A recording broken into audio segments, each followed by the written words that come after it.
umum fisioterapi pada kondisi surgery ini, ya. Yang pertama baik pada sisi pre maupun post, ya. Yang pertama adalah to prevent chest complication, jadi untuk mencegah terjadinya komplikasi pada paru. Kenapa? Karena pemakaian anestesi. Nanti kita akan cerita ada dua jenis anestesi, ada general anestesi, ada local anestesi.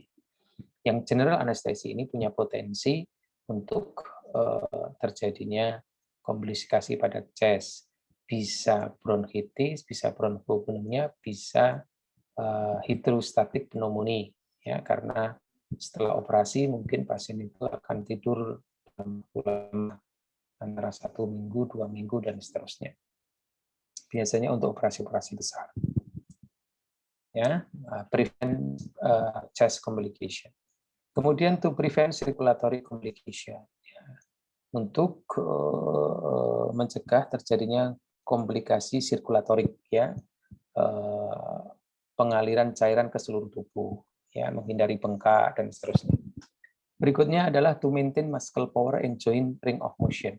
Jadi untuk mempertahankan muscle power, kita harus paham bahwa operasi dalam waktu tertentu seringkali bisa menyebabkan kekuatan otot itu menurun. Kenapa? Karena pasien tidak bisa bergerak kemana-mana. Nah, di sini peran fisioterapi penting, ya.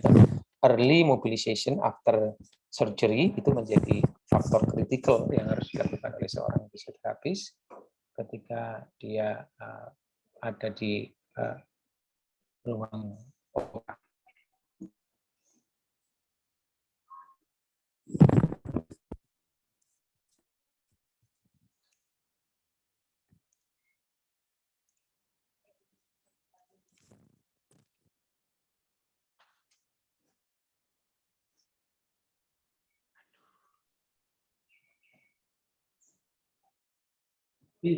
Pak Jarod, ada ninggal laptop sana nggak? Di ruangan kan? Laptop. Pak Jarod. Chargernya, pinjam chargernya.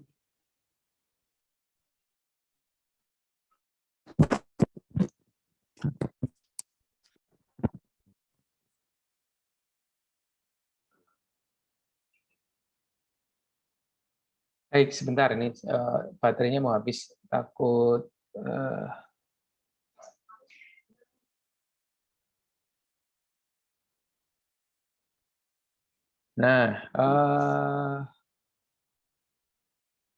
yang berikutnya adalah prevent pressure source.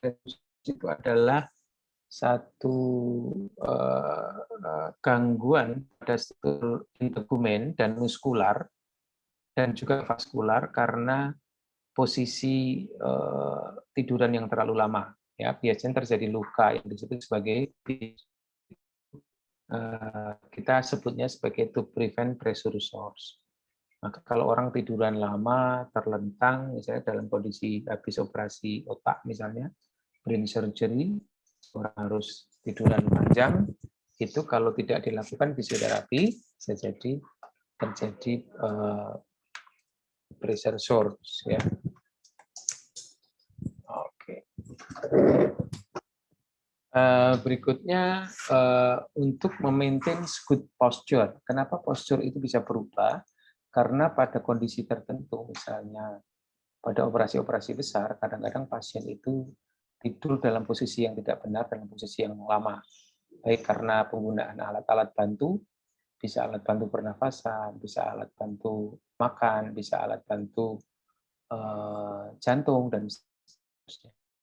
Ya, kemudian to improve and enhance bed mobility, yaitu kalau orang tiduran di tempat tidur di perawatan itu sebisa mungkin dia harus bisa melakukan pergerakan. Kalau dia melakukan pergerakan, maka seorang fisioterapis atau seorang perawat dan semua harus membantu memungkinkan pasien untuk bergerak. Nih ya, untuk pre maupun post, yang paling penting kalau untuk post ini, ya, untuk pre-op surgery itu adalah to gain cooperation and confidence, ya, untuk mendapatkan keberanian, ya, ketabahan pasien ketika harus menjalani operasi. Kenapa? Ya, dengar kata operasi, kadang-kadang orang sudah ngeri duluan. Ya, sehingga diperlukan kesiapan mental. Nah, ini tugas kita sebagai tenaga kesehatan. Pre-surgery, ya, apa yang mesti dilakukan? Mentally prepare patient for surgical procedure. Kemudian improve surgical outcomes. Ya, kemudian lower the risk of post-operative infection. Tadi saya sudah sampaikan, ada 3 obstacle yang harus diatasi. Kemudian membantu pasien untuk mendapatkan kekuatan kembali lebih cepat. Ya. Reduce the length of hospital stay. Mengurangi, ini penting juga ya, mengurangi hari rawat atau length of stay pasien di rumah sakit. Ya. Lama tinggal di rumah sakit, berisiko terjadinya mungkin disebut sebagai nosocomial infection atau INOC, infeksi nosocomial. Ini istilah ini juga harus tahu, harus ingat ya. Nanti kalau ada orang mengatakan INOC di rumah sakit itu infection nosocomial, yaitu satu infeksi sekunder yang didapatkan oleh seorang pasien karena tinggal di rumah sakit. Nah, itu macam-macam. Bisa bronkitis, bisa sakit kulit, bisa macam-macam. Ya, secondary infection. Nah, ini penting kenapa orang itu tidak boleh lama-lama di rumah sakit. Kemudian to its overwhelming positively impact rehabilitasi as well as is being prescribed more and more across the nation. Mengingat begitu pentingnya pre-surgery ini, maka hampir di seluruh dunia proses habilitasi dan rehabilitasi ini selalu dilakukan oleh dokter maupun ahli bedah di rumah sakit. Nah, pre-surgery apa yang perlu dilakukan? Assessment. Yang penting kita kolaborator itu adalah read the notes. Read the note itu artinya baca seluruh informasi terkait yang ditulis oleh dokter maupun yang lain. Jadi tidak boleh buru-buru melakukan tindakan. Baca dulu status pasien dengan baik. Ya, kemudian assess the respiratory function. Setelah itu, mana respiratory function-nya. Pernapasannya bagaimana, ekspansi toraknya bagaimana, dan seterusnya. Kemudian cek for the circulatory problem, apakah dia punya bengkak,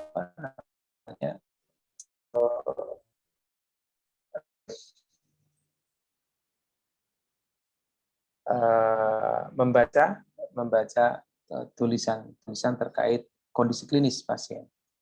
Misalnya, adakah komorbid yang menyertai, sebab apa seperti itu, dan catatan-catatan yang diberikan oleh seorang dokter bedah. Nah, ini penting. 5 hal ini adalah satu kegiatan utama dijalankan oleh seorang fisioterapis kepada surgery.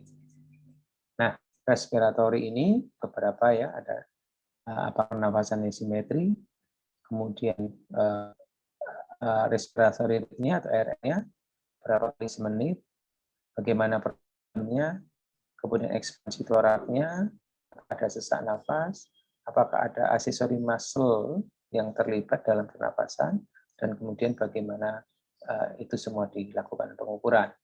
Ya, kalau sekarang sih banyak alat-alat yang canggih ya, oximetri, kemudian menggunakan spirometri dan seterusnya. Kemudian terkait dengan circulatory assessment ada bagaimana cek udim dan seterusnya. Apa saja intervensinya sebelum operasi itu diberikan? Biasanya ini dilakukan untuk operasi-operasi yang elektif ya. Yang pertama adalah bagaimana mengendorse breathing exercise baik abdominal maupun diaphragmatic breathing depend on surgery division. Misal kalau operasi-operasi baru ya tentu saja mungkin Anda akan dominan melakukan abdominal breathing dibanding dengan diaphragmatic breathing dan chest breathing ya. Kemudian ekspansi toraks. Kita lakukan mobilisasi toraks. kemudian active mobility atau general exercise, kemudian posture training, dan kemudian melakukan penjelasan program setelah operasi nanti akan seperti apa, dan jangan lupa adalah mental suggestion. Nah, post surgery ya, post surgery setelah selesai operasi, apa saja yang perlu dilakukan, yaitu not type of surgery, ya, operasinya jenis apa ya, apakah implant, apakah rekonstruktif, apakah plastik, dan seterusnya. Kemudian type of anesthesia, apakah lokal atau general, kemudian duration of surgery, berapa lama operasi. Biasanya ini bisa dilihat di laporan operasi. Nanti teman-teman makanya tadi ya, note reading, jadi harus membaca status pasien, berapa lama dia dioperasi, 1 jam, 2 jam, 3 jam, 4 jam. Semakin lama operasi itu dilakukan, maka potensi terjadinya komplikasi, baik itu pada sirkulatori, pada chest, pada postur, itu semakin besar. Kemudian yang penting perlu dilihat adalah immediate complication, komplikasi yang sesaat itu terjadi. Bisa bengkak kalau pada ortopedi, bisa nyeri tajam, ya, bisa juga tidak terasa atau hipoalgesia, gitu ya, atau mungkin pusing, batuk dan seterusnya akibat pasien itu menggunakan anestesia. Mual barangkali bisa jadi karena penggunaan obat-obat nyeri yang dosis tinggi. Nah, ini immediate complication. Nah, misalnya kemudian kita lakukan checking vital, ya, kita harus mengecek kembali tidal volume. Nanti di praktik bisa dilihat ya, tidal volume tidal yaitu jumlah oksigen yang harus ada ketika orang itu dalam kondisi istirahat, kira-kira 2 ml, 2 kilogram. Kalau ya 5, maka 100 liter. Ya, ini adalah volume dan juga dengan VVC-nya yaitu force vital capacity, yaitu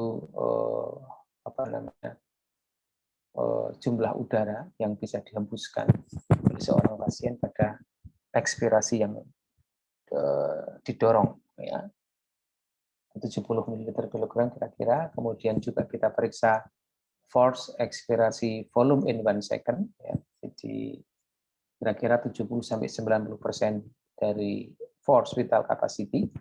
Jadi saat menghembuskan nafas pada detik pertama itu harus sampai di situ.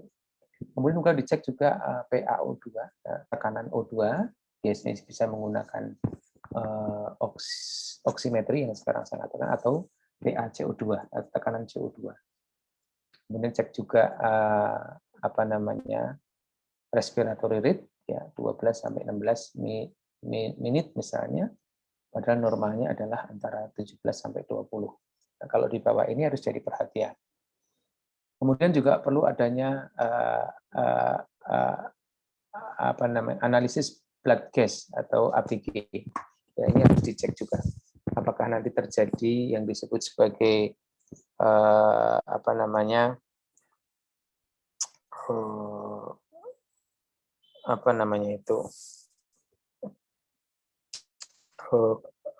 pucat, ya, respiratorik atau metabolik, gitu ya. Oke, ini adalah beberapa cek setelah operasi. Anda perhatikan, orang ini kalau di ICU, ini semua ada dalam monitor jantung dan paru, dan biasanya menggunakan ventilator atau monitoring. Tinggal lihat aja di monitor, semua data ini ada. Jika pasien itu lebih rendah dari apa yang ada di sini, maka kita perlu ada perhatian, atau kita harus melakukan pelatihan sehingga pasien itu bisa mencapai hal-hal yang lebih tinggi dari posisi ini.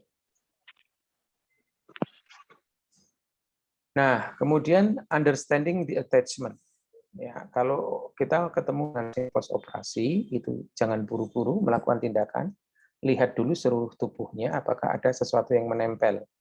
Apakah ada pemasangan infus atau intravenal lines, bisa infus, bisa injeksi obat, macam-macam yang dimasukkan melalui vena, biasanya di drip melalui cairan infus, kemudian nasogastric tube, apakah pasien itu menggunakan tube yang dimasukkan ke nasofaring, baik itu untuk pernafasan maupun untuk makan misalnya, kemudian kateter, ya, kateter itu untuk buang air kecil, kemudian PCA, alat bantu jantung, atau dia masih drain. Nah, untuk operasi-operasi ortopedik biasanya pasiennya masih menggunakan drain kebanyakan. Drain itu adalah selang yang dihubungkan dengan satu kantong, gunanya untuk menguras darah yang keluar saat operasi itu terjadi, atau cairan-cairan lain yang keluar ketika operasi itu terjadi. Ya, drain. Nah, kalau ada 5 hal ini nempel pada tubuh pasien, maka kita harus hati-hati mempertimbangkan jangan sampai tercerabut saat kita melakukan tindakan.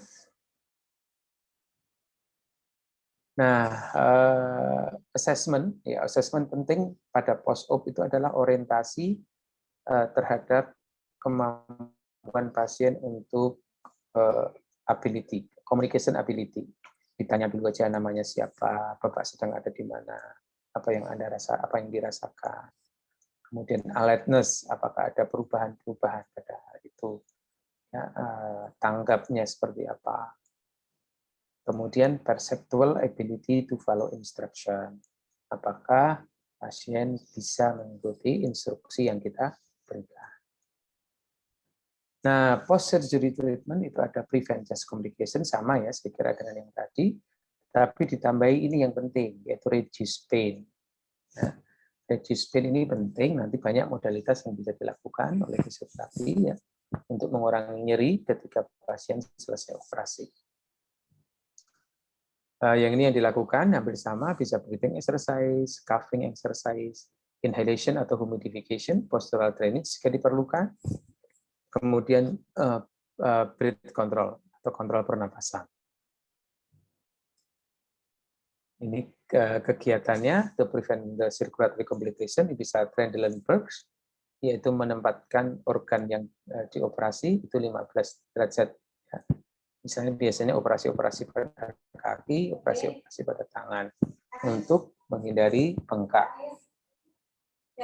Kemudian ada legs exercise, latihan untuk kaki dan tangan, kemudian early ambulation dan bed mobility.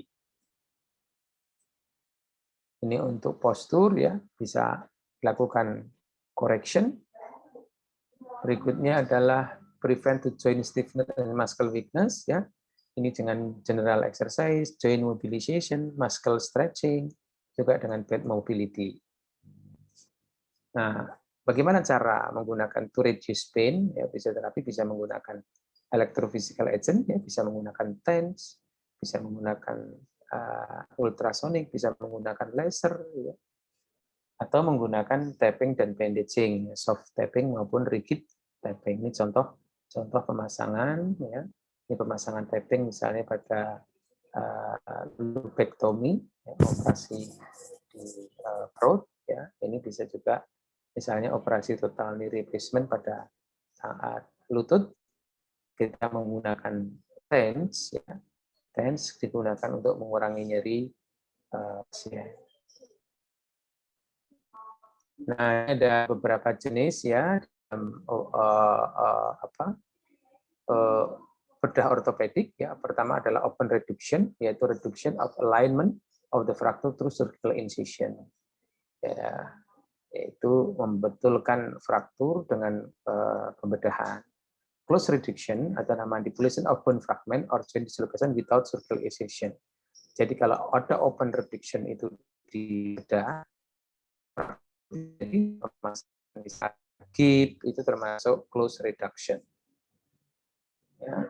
Kemudian internal fixation yaitu pemasangan metal screw, plate, nails atau pin untuk reposisi fraktur. Ini biasanya menggunakan open reduction internal fixation. Bone graft. Bone graft itu adalah placement of homologous or autologous or replacement of promote healing. Jadi pemasangan graft tulang ya untuk mendorong terjadinya pertumbuhan tulang, atau digunakan untuk stabilisasi pada disease bone. Misalnya orang-orang nenek-nenek misalnya yang mengalami osteoporosis pada tulang punggungnya kan keropos itu. Nah, itu ada teknik yang namanya bone graft. Jadi satu bubuk tulang begitu yang telah dibuat seperti larut seperti adonan begitu ya, adonan, kemudian disuntikkan ke tulang yang mengalami kekeroposan itu, diharapkan dia akan membuat tulang menjadi lebih stabil, lebih kuat. Itu namanya bone graft.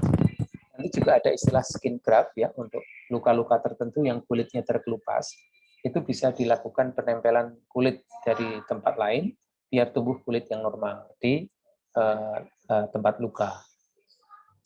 Nah, ini contohnya open reduction menggunakan plate and screw. Ini adalah plate-nya, ini screw-nya. Kalau ini menggunakan sistem nail, jadi ada satu nail ya.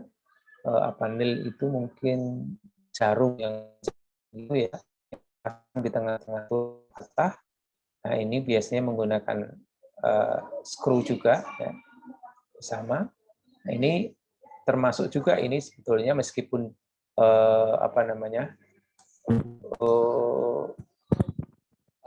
screw-nya itu kelihatan dari luar, itu menonjol keluar begitu ya. Tapi ini sebetulnya juga adalah teknik internal fiksasi. Jadi ini Pak, tulangnya direposisi ke tempatnya dulu, menunggu tulangnya ini tumbuh, maka menggunakan di luar. Ini biasanya ya. Ini adalah close reduction ya.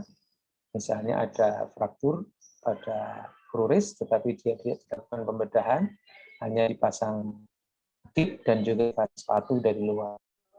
Nah, ini adalah operasi dengan posterior wire, posterior plate. Arthroplasty itu adalah satu repair sendi menggunakan arthroskop, satu kamera yang dimasukkan ke dalam sendi. Ya, ini seringkali disebut sebagai open. Kemudian ada juga yang namanya replacement. Replacement adalah penggantian. Jadi ini antara caput humeri ya, antara epicondylus lateralis dan medialis daripada humeri itu dipotong, kemudian juga ujung dari tulang tibia ini juga dipotong ya, kemudian diganti plastik atau diganti metal baru sehingga ruangan di dalam sendi bisa terjaga baik. Namun dari kasus ini banyak sekali, terutama pada orang-orang tua usia di antara 70 sampai 75 tahun di mana tulang rawannya sudah mengalami kerusakan.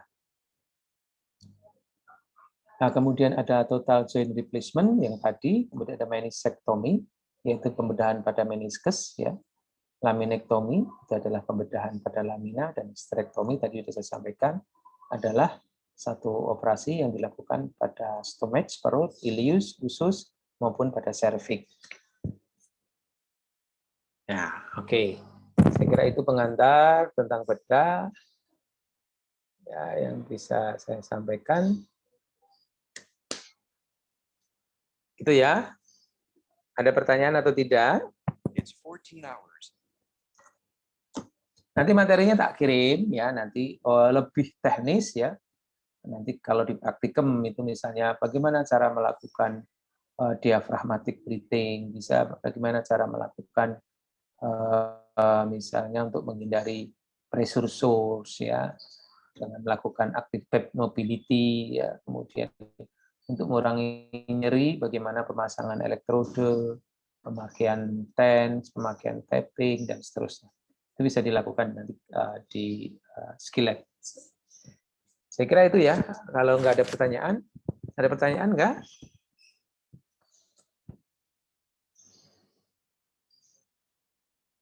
Materi ini saya kirim kemana?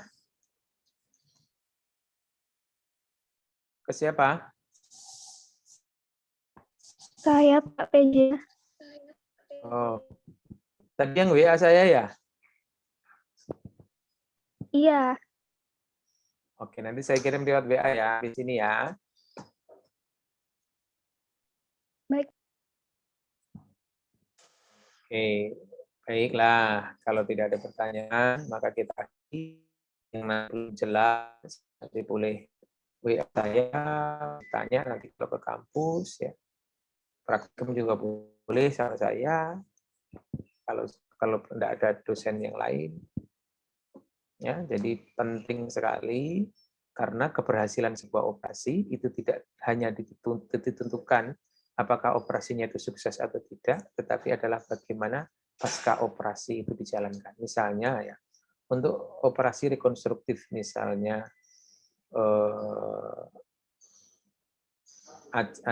anterior cruciate ligament construction yang kemarin saya cerita ya. Apakah seorang pemain bola itu bisa main lagi atau tidak? Itu tidak hanya tergantung apakah operasinya berhasil atau tidak, dan bagaimana fisioterapi setelah pasca operasi itu bisa menyebabkan fungsi ACL-nya kembali optimal. Nah, misalnya untuk operasi laminektomi, ya, HNP misalnya, seringkali operasi HNP itu sudah dilakukan, sudah dipotong nukleus pulposusnya yang mengalami hernia, itu nyerinya nggak hilang-hilang juga. Nah, di situ bagaimana peran fisioterapi untuk menghilangkan rasa nyeri dan menyebabkan orang itu bisa beraktivitas kembali. Banyak, ya banyak, tidak selalu operasi sudah dilakukan, tapi justru tetap pasien itu tidak bisa melakukan apa-apa. Misalnya ada seorang nenek-nenek usia 75 tahun, karena OA, tulang rawannya sudah hilang, sudah rusak, kemudian ujung tulangnya sudah mengalami erosi, sehingga nenek-nenek tidak bisa jalan karena nyeri, maka kemudian dilakukan total knee replacement, operasi yang bersifat replacement. Tadi ya, epikondylisnya dipotong, kemudian diganti yang baru, setelah operasi ternyata dia tetap tidak bisa jalan. Jadi apa gunanya operasi uang-uang 200 juta, tapi tidak bisa jalan? Bagaimana itu seorang fisioterapi bertanggung jawab agar setelah operasi orang itu bisa beraktivitas kembali. Nah, beraktivitas kembali ini adalah obstacle selanjutnya. Obstacle selanjutnya, nah, biar operasi. Maka nanti kalau kamu ketemu dokter ortopedik, dokter bedah saraf, itu hampir semua pasti tidak pernah meninggalkan fisioterapi. Kenapa? Tujuan operasi bisa jadi tidak tercapai. Mengingat beberapa obstacle yang mungkin terjadi setelah operasi itu, bisa bronchopneumonia, bisa kekuatan otot yang menurun, bisa joint stiffness, ya, sehingga tidak berhasil, percuma di operasi itu. Padahal operasinya berjalan dengan sukses, ya. Nah, ini penting. Jadi kesuksesan sebuah hasil operasi tidak hanya ditentukan apakah operasinya itu berhasil sukses, pasien itu siuman kembali, tetapi tidak munculnya komplikasi, obstacle, dan pasien itu bisa beraktivitas kembali. Atau aktivitas fungsionalnya bisa dicapai kembali. Baik, kalau tidak ada pertanyaan, mari bersama-sama kita akhiri. Biar kalian bisa makan siang, bisa tidur kembali. Ya. Kalau masih belum jelas, nanti materinya saya kirim, boleh bertanya ke saya. Baik. Allahumma arinal haqqa haqqa warzuqna tiba'ah wa arinal batila batila warzuqna istinabah. Tetap jaga kesehatan, pakai masker kalau bepergian, tidak kumpul-kumpul jika tidak perlu, ya. Jaga kesehatan, sampai ketemu di Yogyakarta. Assalamualaikum warahmatullahi wabarakatuh. Waalaikumsalam warahmatullahi wabarakatuh. Terima kasih, Pak. Terima kasih, Pak. Makasih, Pak. Waalaikumsalam.